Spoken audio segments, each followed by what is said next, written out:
ዘመነ መራዊ በስመ አብ ወወልድ ወመንፈስ ቅዱስ አሐዱ አምላክ አሜን። የሉ እግዚአብሔር ቤተሰቦች የእናታችን የቅድስት ድንግል ማርያም የአስራት የበረከት ልጆች እንደዚሁም የሰማያዊ መንገድ ሚዲያ ተከታታዮቻችን እንደምን አላችሁ? በቅድሚያ እንኳን ለጌታችን ለመድኃኒታችን ለኢየሱስ ክርስቶስ የልደት በዓል በሰላም አደረሳችሁ። ይህ ሰማያዊ መንገድ ሚዲያ ነው። ላይክ፣ ሰብስክራይብ፣ ሼር ማድረጋችሁን አትዘንጉ።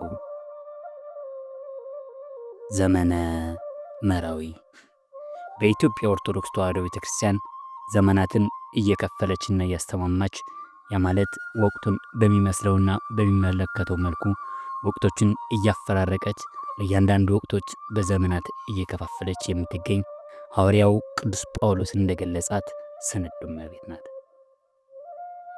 ታዲያ ዘመናትን በዘመን እየከፈለች ዛሬ አሁን ላይ በምንገኝበት ሰዓት ዘመነ መራዊ እያን እናከብረዋለን።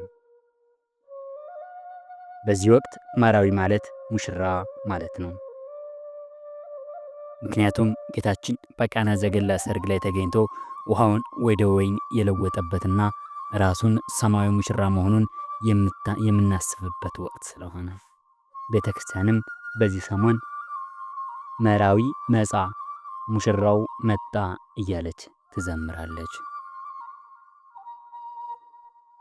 ታዲያ በኦርቶዶክስ ተዋሕዶ አስተምህሮ ሙሽራ ማን ነው? ሙሽራ እየተባለች በቤተክርስቲያን የሚጠሩት ወይም በኦርቶዶክስ ተዋሕዶ የሚጠሩት እነማን ናቸው የሚለውን አብረን እናያለን። አብራችሁን ቆዩ። ዘመነ መራዊ በኦርቶዶክስ ተዋሕዶ አስተምህሮ መሰረት ቅድሚያውና ዋነኛው የክርስቶስ ሙሽራ እየተባለች ከምትጠራው መካከል አንዷ ቤተ ክርስቲያን ናት። ሐዋርያው ቅዱስ ጳውሎስ በኤፌሶን ምዕራፍ 5 ቁጥር 22 እስከ 32 ባለው መልእክት ላይ የባልና የሚስት አንድነትን በክርስቶስና በቤተ ክርስቲያን መካከል ባለው ምስጢራዊ አንድነት ጋር ያነጻጽረዋል። ክርስቶስ ቤተ ክርስቲያንን በደሙ አጽንቶ ቀድሶ የራሱ አድርጓታልና ሙሽራው ክርስቶስ ሙሽራይት ቤተ ክርስቲያንን ከኃጢአት ባርነት ነፃ አውጥቶ የክብር ባለቤት አድርጓታል። ሙሽራና ሙሽሪት በአካልና በመንፈስ አንድ እንደሚሆን ሁሉ ቤተ ክርስቲያን ከክርስቶስ ጋር በቅዱስ ቁርባንና በሃይማኖት አንድ ሆናለችና ቤተ ክርስቲያን ሙሽራ ትባላለች።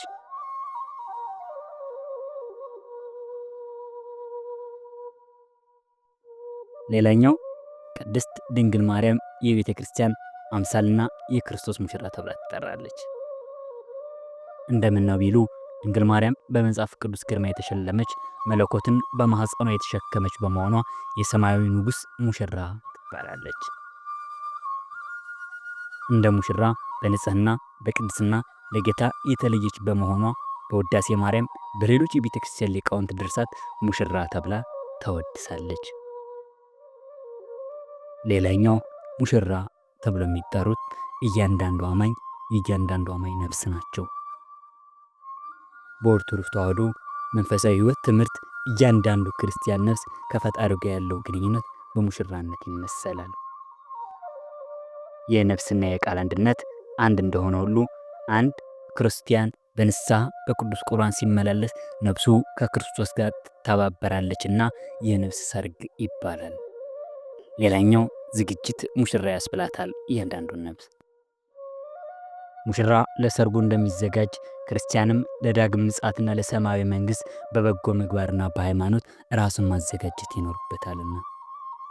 ለምሳሌ የሚያክል 10 ቆነጃጅት ምሳሌ በማቴዎስ ወንጌል ምዕራፍ 25 የሚያሳዩ አማኞች ሙሽራውን ክርስቶስ በንቃትና በብርሃን በትሩፋት የመጠበቅ ግዴታ እንዳለባቸው ያሳየናል። በጥቅሉ በኦርቶዶክስ ተዋሕዶ አስተምሮ የክርስቶስ ሙሽራነት ትርጉም በሶስት ከፍሎናቸዋል።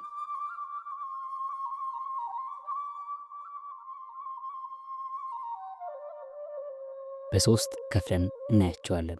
የመጀመሪያው ቤተ ክርስቲያን እንደ ማህበር፣ ሁለተኛው እናታችን ቅድስት ድንግል ማርያም እንደ ቀዳሚ ምሳሌ የምታስተምረን እናታችን ቅድስት ድንግል ማርያም፣ ሶስተኛው የአማኞች ነፍስ እንደ ግለሰብ ይጠቃለላሉ።